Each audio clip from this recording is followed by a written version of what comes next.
Okay guys, for today's video, we're going to play Zombie Waves. Let's go! So guys, yan. Naglo-loading pa siya. Naglo-loading. Nga pala sa mga nagtatanong kung, uy, meron tayong unfinished battle kasi kagabi.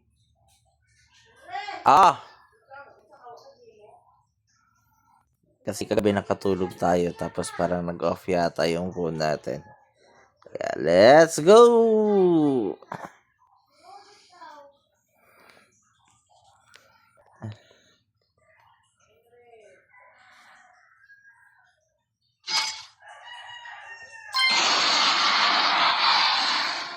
Wind immunity.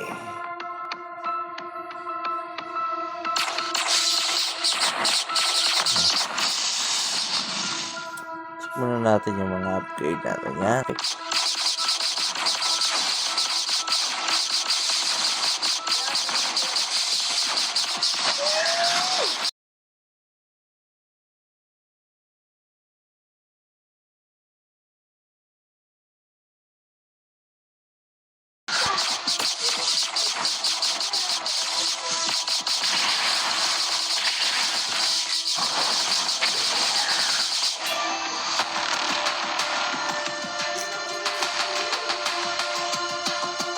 Patay ng ganito guys.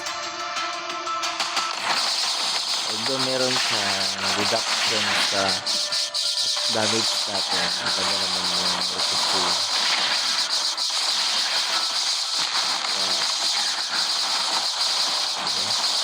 Pero hindi na rin na-feel yung damage reduction.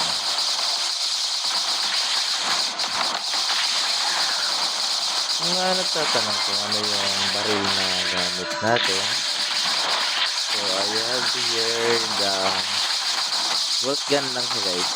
So di pa kasi tayo gumagastos dito. Patay ng dart kasi yung dart yung parang may pinakamalakas sa damage.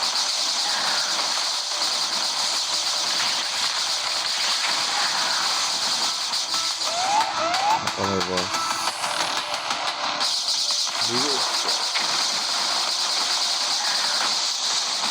Aray ko, tinamaan tayo noon.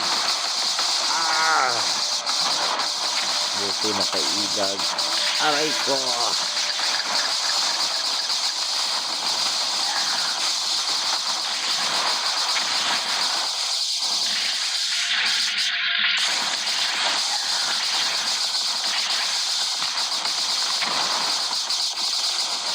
Aray ko. Tinamaan na naman tayo ng matindi. Yan, nag-regen yung health natin. At ayan.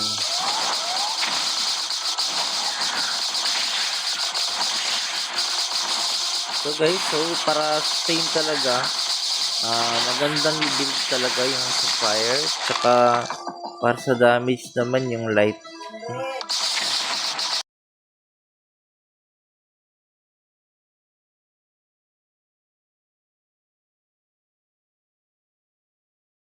Kaya ayan guys, so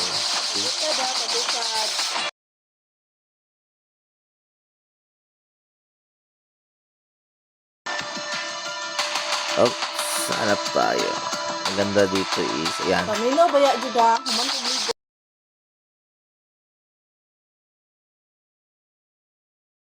So, meron tayong mga konting intermission. Dito na tayo parang nagiging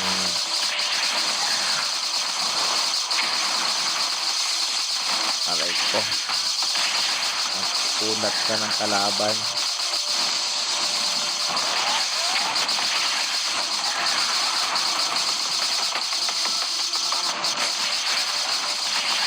Actually, kaya makunat yung kalaban guys kasi malayo yung power na recommendation. So, dapat sa mga ganitong level na sa 100 dapat 100 M yung power na need natin para madali lang natin siya ma-clear. Pero dahil pinilit natin, kaya yun, nasa 60M pa lang tayo.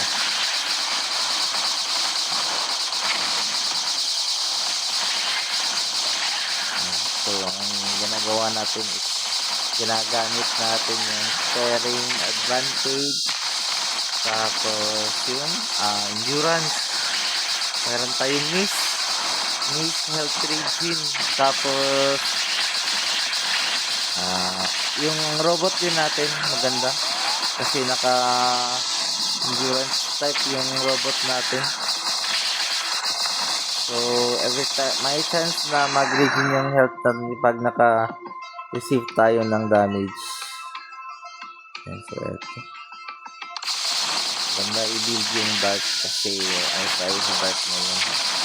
Lakas talaga yung Dart. Lalo na late game. Early game, maganda yung ice. Kayong lightning. Ice saka lightning maganda. Early game. Tapos yung parang mag-cutter shot yung pag may namatay. Parang support na lang yun siya para sa mga skill. Kunin natin dito is eto. Para combo siya sa lightning natin. Diba? Ang sakit. Ito ng kalaban. Tapos ganitong late game, kailangan na natin mag-HP. Kasi survival lang ang yung way natin para manalo dito. Kasi konti yung power natin.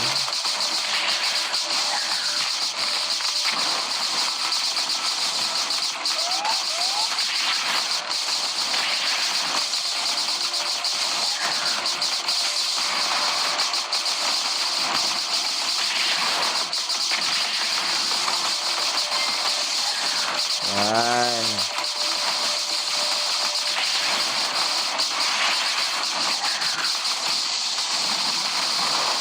Malaban yung HP natin, guys.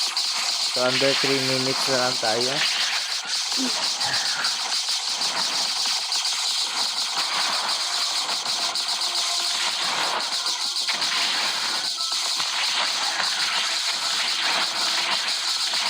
So yan guys, so sa mga gustong malaman kung ano yung na-build ko ng mga skill, yan po.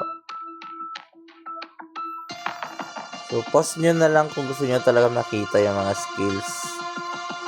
Yan, let's go.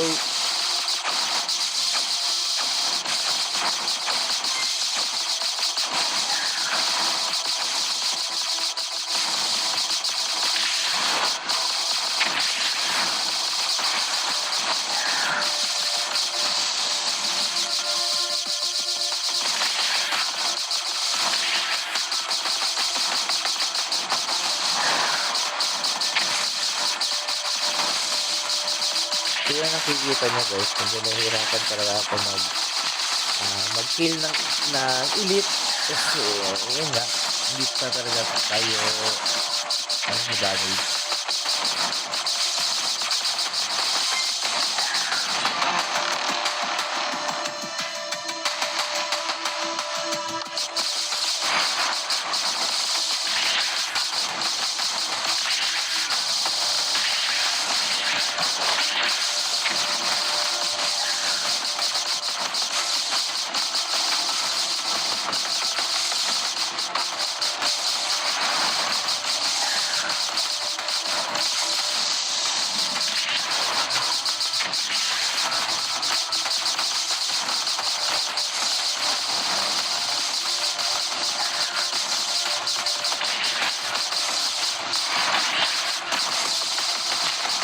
So, after 2 minutes, lalabas na yung boss. Yan. Okay, medyo maswerte tayo guys kasi ang boss na to is may weakness. Weakness nito is punta ka lang dun sa loob niya, hindi ka na matatamaan. Yan ha. Ito, yan. Ganyan lang pagtalo niya ang boss na ganyan.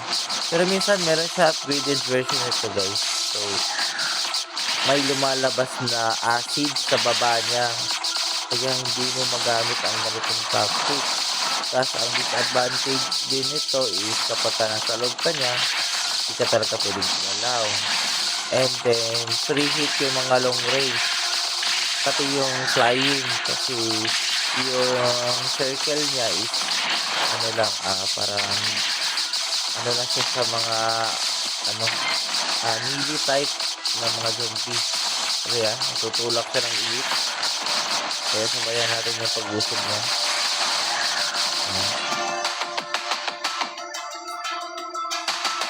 Kuha tayo ng dodge kasi since wala talaga tayong aasahan sa ano.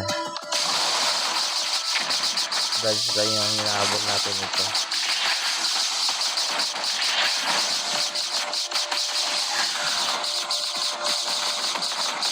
Malapit na mamatay yung elite.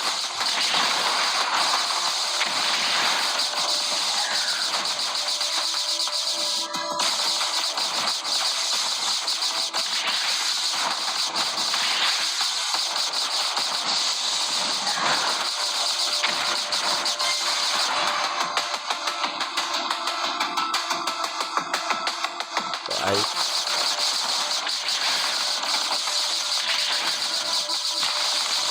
Ayan. So, 1 minute na lang guys. Panalo to guys.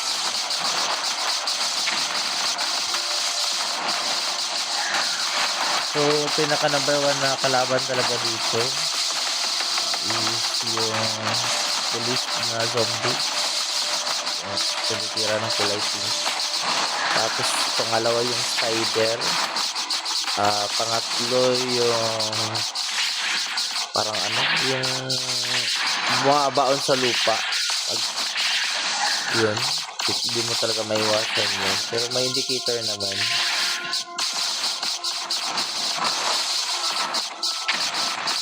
Yan. So, medyo nag-alak na siya. Wala na. 30 seconds na lang. Tapos may shield pa talaga ako. Tapos 11 yung heart. Actually, kaya ko naman talaga patayin yung boss. Pero matagal lang.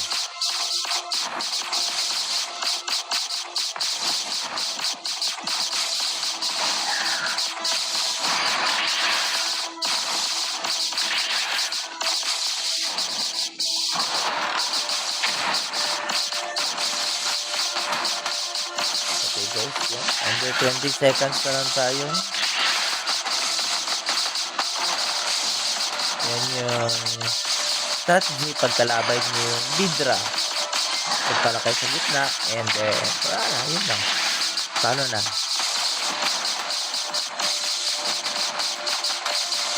Pero ingat lang talaga sa Bidra na upgraded. Yung baba niya kasi may parang acid yung play green. Yun yung magagamit ang gamit yung tactic.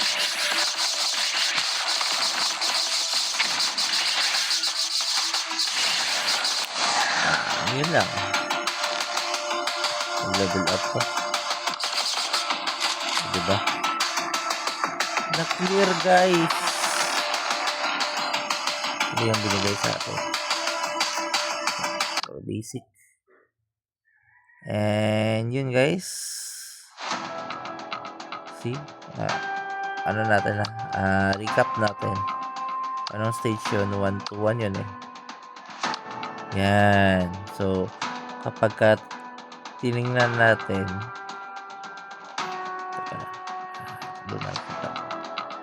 so yan, kita nyo guys. So, recommended combat proficiency is nasa 122M.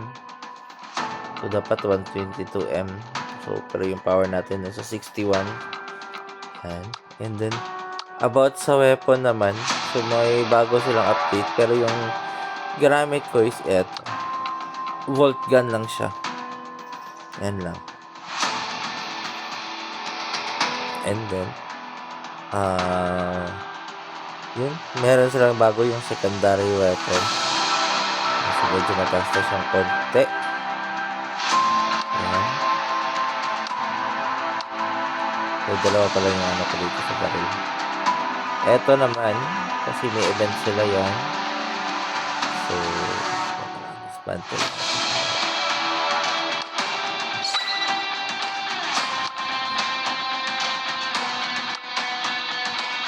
So, yun guys. And, follow nyo ako mamaya. Next stage, kung kaya pa ba.